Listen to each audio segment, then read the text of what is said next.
Do you ever get the thought, I shouldn't have said that? Where does this thought come from? Is it a divine intervention? Is it your conscientiousness? Is it fear of exclusion from your friend group? Is it your own perfection-seeking nature? Is it your reason? Where does the thought come from? I shouldn't have said that. Well, we know that all thoughts are lies. So we can just take the fast track to the answer, or we can explore the longer road. And I like fast tracks. I like to keep things simple. So if you ever get this thought, or any other thought for that matter, it's a lie. All thoughts are lies. Isn't that relieving to know? All thoughts are lies. You will never receive a thought that is true.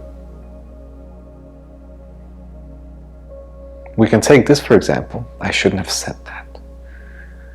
You say something, you mess up in your words, or maybe you lose your stream of consciousness, and maybe you say something that I don't know, whatever rules you've made for yourself, because consciousness does not care whether you lose it or not. Consciousness does not judge you for becoming unconscious. That's something you do, right? And it's something that you assume other people do as well. But that's not true. I certainly don't judge people who become unconscious, and I don't expect other people to do the same either. It's just part of life. Like we're not meant to be perfect, to be 100% conscious all the time.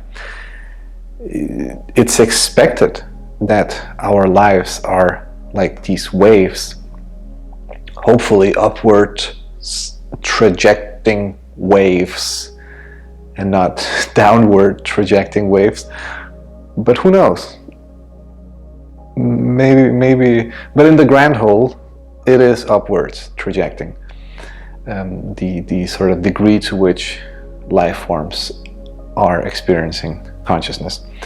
So we're all good, we're all good, and no one expects you to be perfect. So why do you expect yourself to be perfect? No, it doesn't make sense. Consciousness doesn't care. Conscious people don't care. Why do you care? So, I should have said that. It's the same thing, right? You should, shouldn't. It's a bad word. Should is a bad word.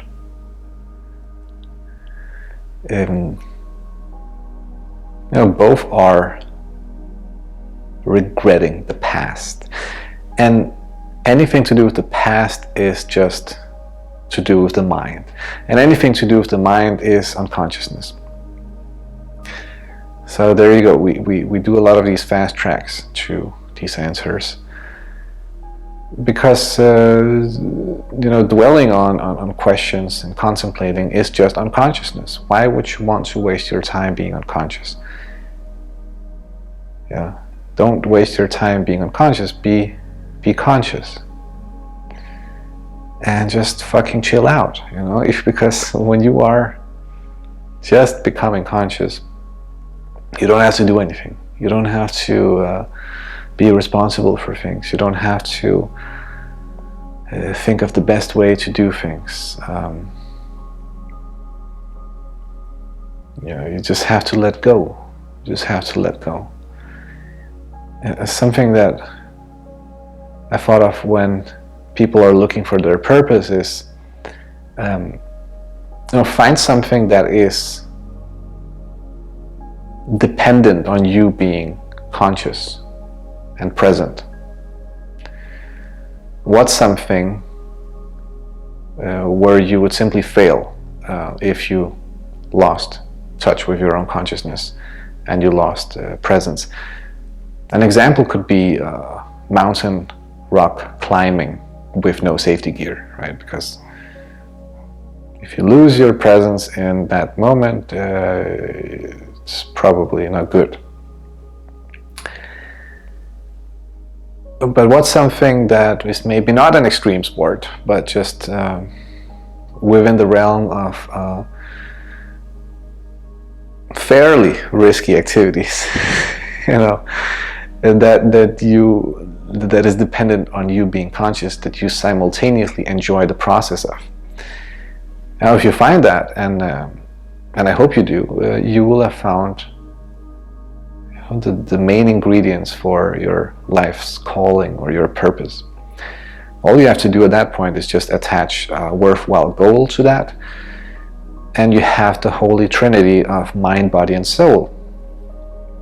Right? Because not only are you now connected to your present being, your consciousness, while you're doing this activity, you're also satisfying your mind's desires and your emotional cravings at the same time. So you are in total peace throughout your whole trifecta of beingness, you could say. So it's pretty simple. All you have to do to find your purpose is to find something that is dependent on you being present, that you also enjoy doing, and then attach one of your goals to that thing. And then stay consistent doing that. Which can be perceived as challenging by the mind. But we have to remind ourselves that the thing that we do that is dependent on our presence and our consciousness does not need the mind. So yes, the mind will perceive rock climbing as being difficult, but if it's dependent on you being present, then you don't have to think about whether or not it's difficult. You just have to be present in the doing. And even that should be reduced, this sentence, be present. Even that could be reduced to just pure silence. But when I try to show pure silence in these videos, I see that, like in the analytics, that a lot of people replay those moments, clearly indicating that people don't know what I'm saying. So I've stopped using silence as an expression. So now I just keep on filling up the space. At least, I still, not unnecessarily, of course, but there is this story of maybe it was Buddha, I'm not sure, and rather than answering with words when his students asked what is enlightenment, he would just be silent, just give them this pause of not speaking, because that is truly the most accurate way you could describe what it is like to be without mind. You see, it's really just what it comes down to if you want inner peace. You just want to be without the mind.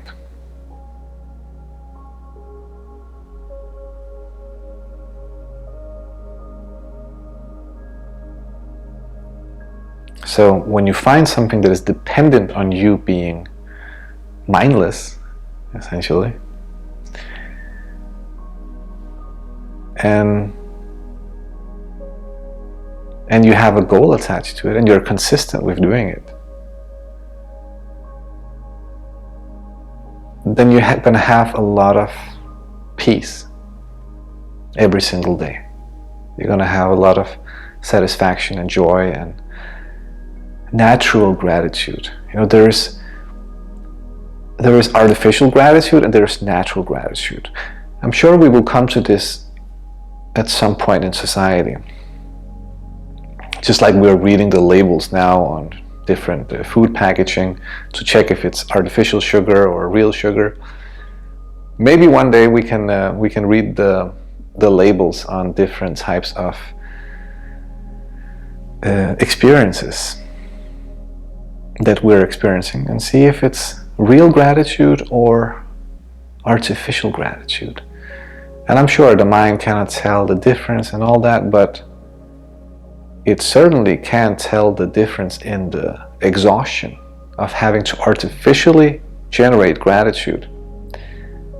I know this from my own life when I've, in the past, would, maybe I would have a rough day or something, and I would wake up and I would, bite my tongue and I would just write out a whole list of things that I'm grateful for until I would raise my calibration.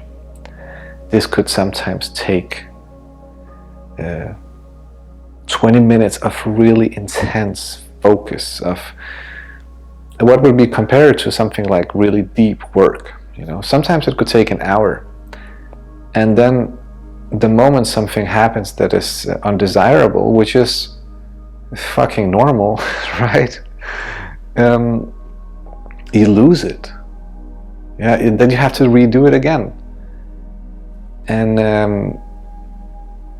even during those unpleasant moments throughout the day, you have to sort of talk to yourself in your own head. Maybe even while sometimes you're supposed to be in a conversation and listen, whatever someone is saying to you, you're in your own head. Because you realize that your frequency is falling, and now you have to restore it, and you have to think of things you're grateful for. You have to maybe even consciously try to reconnect with that emotion, which is also possible, but it's not the best way, because there's also something called real gratitude when you're connected to, as I said, this trifecta of doing something that is dependent on you being present, which is also connected to one of your goals. And you're staying consistent with this. And inevitably you should be experiencing improvements over time in this activity. So your whole being is complete on a mental, emotional, and spiritual level. When this happens, you don't need to think of things you're grateful for. You become gratitude. You align yourself with the core of high vibrations themselves. You become the party. If there's a house somewhere in the transcendental realm where we have a party of joy and love and gratitude, you become the life of that party, right? You don't have to think of things you're grateful for anymore.